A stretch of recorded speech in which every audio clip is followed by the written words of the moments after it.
So guys, this is officially going to be my last video before Christmas because I want to take a break from content creation to enjoy Christmas. So this is officially going to be my last update and my last video concerning the immigration process in the UK.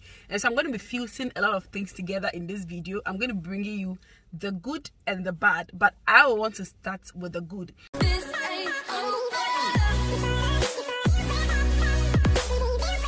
The reason why I've dedicated myself to be bringing up this immigration content and update is because the decision I'm going to be making in 2024 about your immigration or around your immigration to the United Kingdom is very, very vital, and it evolves around this 5-point based immigration law, especially if you are considering to come together with your family.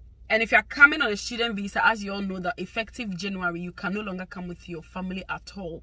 You need to come alone. So if you are that family-oriented person who is looking forward to migrating, then the UK will not be a good place for you to settle, especially in these times that we are in. So I'm going to be bringing you updates about the new spousal visa, salary threshold requirements.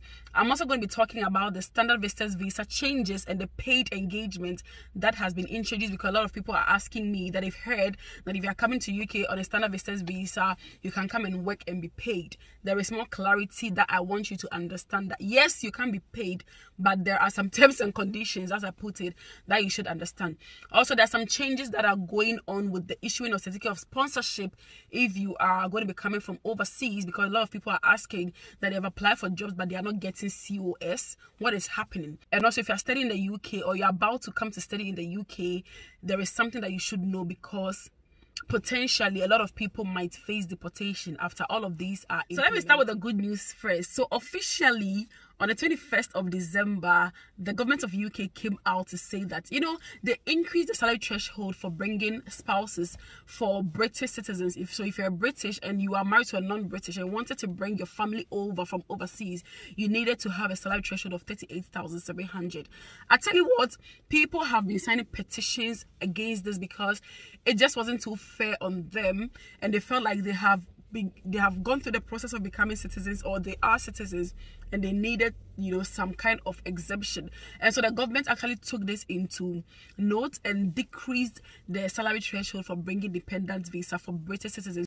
So as we speak now, if you are a British citizen considering bringing your family over from overseas into the UK, the salary threshold is no longer 38,700. It is now going to be £29,000 per annum. So it means you should earn £29,000 per annum before you can bring a dependent into the UK if you are a British.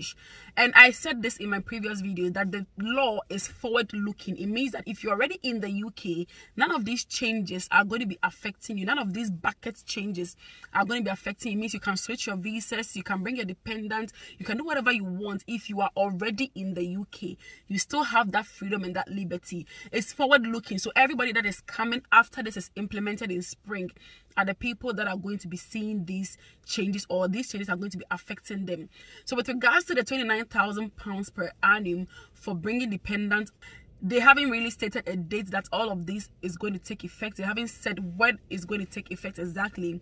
But yes, this is it. You can bring a dependent with £29,000 per annum if you are a British citizen and your partner or your family is non-British.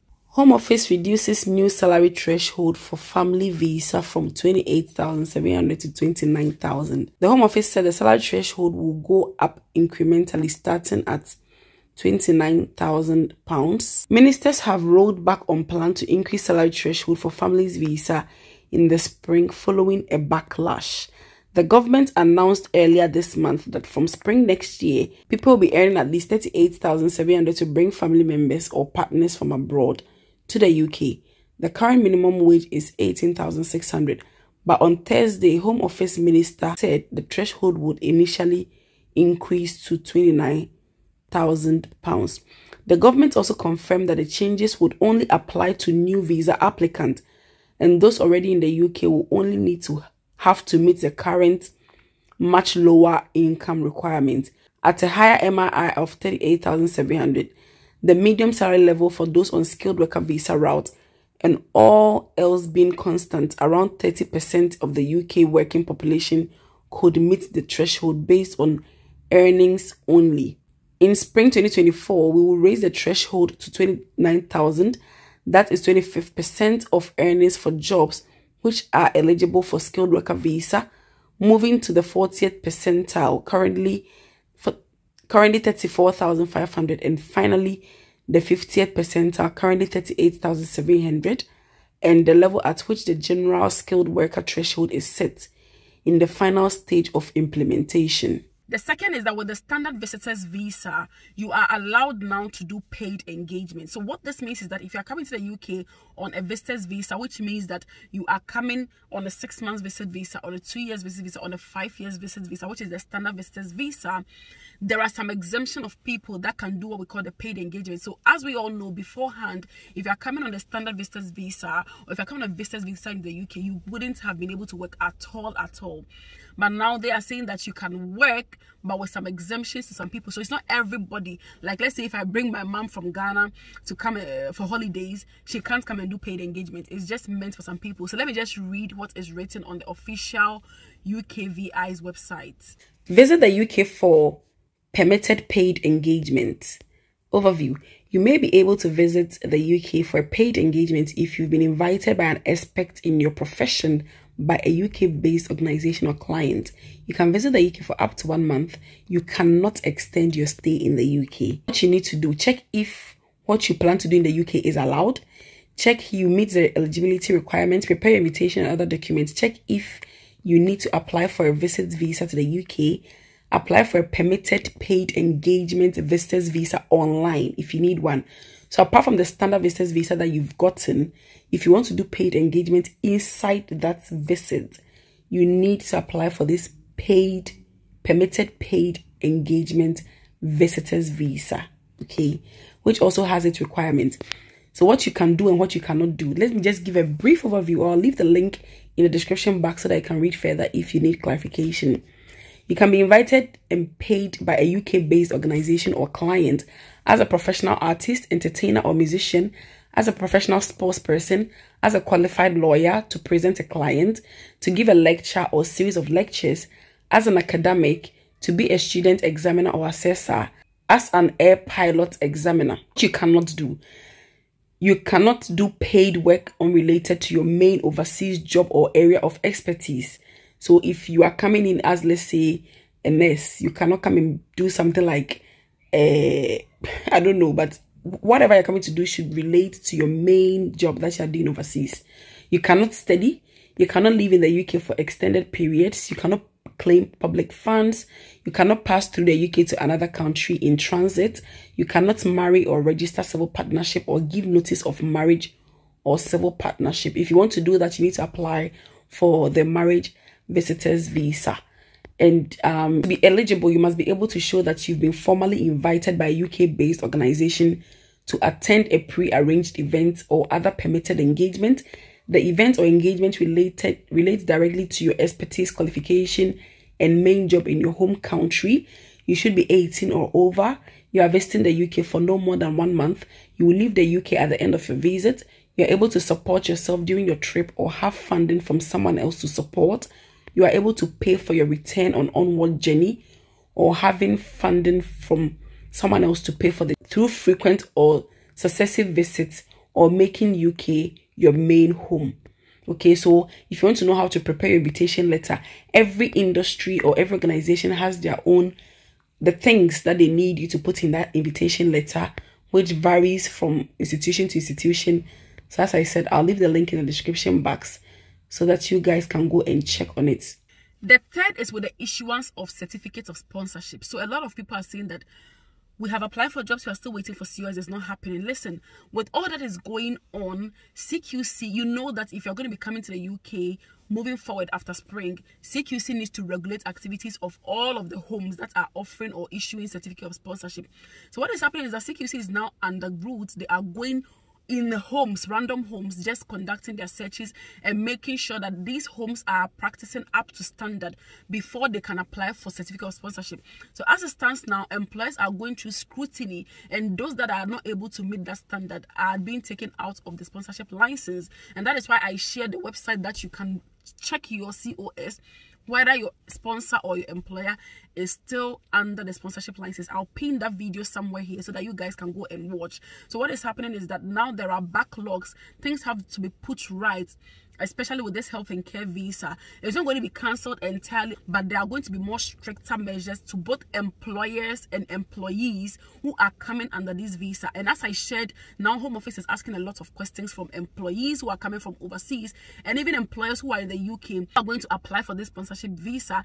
There are a lot of questions that they are asking. These are the questions that Home Office is now asking employers to provide before they are giving COS. So it's going to take a while. You know, your employer needs to go through all of these motions and checks before they are granted COS. If they already do not have it before all of this started, if they are now going to apply for your COS, and that is why it is taking a long time. So what you need to do now is to hang in there, you know, give it a while. As you are waiting, just be looking for other avenues. If you get the chance to go to other places, I would say that give it a shot. But yes, still keep hopes alive and still keep an eye on the sponsorship license list. For me, it's better safe for you to come into the UK with your job offer, you have your job, you are happy, you are taking your salary, than for you to come into the UK to be stranded, which is so common now. A lot of families are sleeping outside. It's an absolute mess. I don't want anybody to go through this. So if they are taking steps to rectify all of these, I think it is in the right direction, rather than cancelling the sponsorship entirely, because I bet you there are people that are equally good from overseas who can occupy this position. So it is better and safer for these checks to be done before, you know, COSs are issued for people to be coming from overseas to be able to work. The last but not the least is that if you are on a student visa, the government stated that they're going to be putting a lot of stricter measures to the post-study work visa. Now, what they are trying to do is that already, if you are on a student visa, you cannot switch to a tier 2 visa or onto a post-study work visa unless you have finished your studies, or unless you want to quit the studies entirely and maybe move to be an independent with somebody who is on tier 2 and, you know, all those things. I don't want to go into them. But if you want to go through the motion of finishing school and jumping onto this post-study work visa, you have to properly finish school, and from January you can't bring in your dependent at all. What they're planning to do now is that if you're on a student visa and you do not meet a certain GPA, you are going to be dropped out of school and you're going to be taken out of the school, and that means deportation. Do you get? So what they're doing is that they want to set a standard. So if, let's say, the GPA they all agree on is GPA of 2.0 or GPA of 1.5 or GPA of 2.5, whatever they agree on, once that GPA is set up to say that this is the agreed GPA, whoever doesn't meet that GPA whilst they are studying is going to be dropped out of school, basically. So all of these things are things that they are putting in place just to keep migration and all of the shenanigans surrounding it. But in all honesty, I would advise that if you have another opportunity from another country, do not let it slide. Look into other countries which are equally good or maybe even better. Canada is there, US, Australia, Finland, Ireland. There are a lot of beautiful countries that you can, you know, go and enjoy your peace of mind and not have to hear any changes in immigration, to make you panic. Because whether we like it or not, it's not our country, it is the people's country, and what they decide once it is taken into consideration is what is going to happen. So yes, you can start looking elsewhere. If you have that opportunity, do not miss it. I will advise you, because I did this some years back. I had a US lottery and I had UK work visa, and I chose to come to the UK. If you are in this position moving forward, do not let go of any other opportunity over the UK. You have to do it the other way around. Okay, this is just a sisterly advice. It doesn't mean you should take it. Do as you please. And yes, wish you a very Merry Christmas and a beautiful New Year. See you guys after Christmas. I'll post definitely before we enter the new year. But yes, before 25th, don't expect any video from me, guys. I love you all with the love of God. See you all soon, and until we meet again in my next video, guys. Bye.